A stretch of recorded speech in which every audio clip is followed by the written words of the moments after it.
बीमारी के बारे में आप लोगों से बात करने वाला हूँ उसको आशूब चश्म या फिर पिंक आई, रेड आई या कंजक्टिवाइटिस के नाम से जाना जाता है। तो लोगों के जहन में इसके हवाले से काफ़ी मिथ्स भी हैं। बाकी लोगों ने इसके बारे में बड़ी गलत खबरें भी बताई हैं कि देखने से हो जाती है ये बीमारी, या फिर इस बीमारी के अंदर जो है नकना पहना तो दूसरे को लग जाती है। तो मेरा आज इस वीडियो बनाने का मकसद ये है कि आप लोगों को इस हवाले से मैं गाइड करूँ। तो पहले तो हम जान लें कि कंजक्टिवाइटिस क्या होता है, आशूब चश्म क्या है। हमारी जो आँख है उसके ऊपर एक नरम बारीक झिल्ली होती है जिसको कंजक्टाइवा कहते हैं। जब उसकी इन्फेक्शन हो जाए या एलर्जी हो जाए उसकी वजह से वो लाल हो जाती है, उसमें चुभन होती है, उसमें दर्द होता है, उसमें से पानी आता है, उसमें से पस आ सकती है, उसको हम कंजक्टिवाइटिस कहते हैं। तो कंजक्टिवाइटिस को बेसिकली मैं बात करूँ, मैं शॉर्ट करके बात करूँगा, आप लोगों का ज़्यादा टाइम नहीं लूँगा। दो चीज़ों में डिवाइड करते हैं। पहला एक इन्फेक्शन की वजह से जो होती है जिसमें बैक्टीरियल एंड वायरल कंजक्टिवाइटिस आ जाता है, और सेकंड नंबर पे जो एलर्जी की वजह से होती है जिसको हम एलर्जिक कंजक्टिवाइटिस कहते हैं। तो आम तौर पर जो फैला हुआ है वो वायरल कंजक्टिवाइटिस है। अब पहली बात करते हैं ये किस वजह से होती है। एक वायरस है जिसको हम एडिनो वायरस कहते हैं, उसकी वजह से ये फैलती है। अब जिस तरह नज़ला ज़ुकाम होता है, वायरल इन्फेक्शन एक बंदे से दूसरे बंदे में जा सकती है, उसी तरह ये आशूब चश्म भी हो सकता है। लेकिन ये फैलता है हमारी आई की सेक्रीशंस के थ्रू।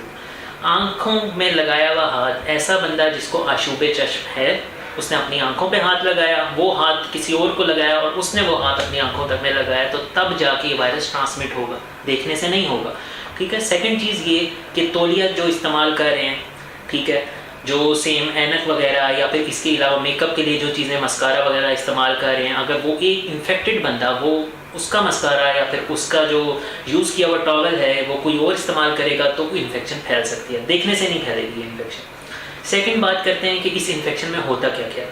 आंख सुर्ख हो जाती है, पहले ये एक आंख पे असर करती है और 2-3 दिन बाद जो है या एक दिन बाद दूसरी आंख पे भी असर हो जाता है। ठीक है। और आंख सुर्ख हो जाती है, उसके अंदर से पानी आता है, गाढ़ा सा मवाद आता है, चुभन होती है, आप लाइट की तरफ देखेंगे, या फिर इसके अलावा जो है दर्द हो सकता है आपको। तो और आमतौर पर ये फैमिली के अंदर फैलता है। अब इसकी इलाज क्या है, इससे बचा किस तरह जा सकता है, ये ज़रूरी है। इलाज पहली चीज़ ये कि बहुत से एंटी हिस्टामिन जिनको हम एलर्जी की दवाइयाँ कहते हैं वो इस्तेमाल होती हैं। इसके अलावा जो है चुभन ख़त्म करने वाली आई ड्रॉप्स इस्तेमाल होते हैं, या फिर हम कह सकते हैं जिनके अंदर वायरल की वजह से बैक्टीरियल में वो कन्वर्ट हो जाता है तो एंटीबायोटिक्स भी इस्तेमाल की जा सकती हैं। लेकिन स्टार्ट में वायरल में हम एंटीबायोटिक्स का मिस यूज़ नहीं करते।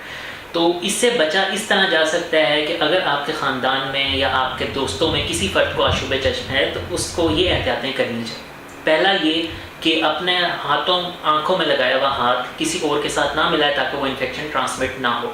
सेकंड ये जो तौलिया या जो टिश्यू इस्तेमाल करें अपनी आंखों के लिए वो जो है किसी और को वो इस्तेमाल ना हो, या फिर वो ऐसी जगह पे फेंके जिसके थ्रू इन्फेक्शन ट्रांसमिट ना हो।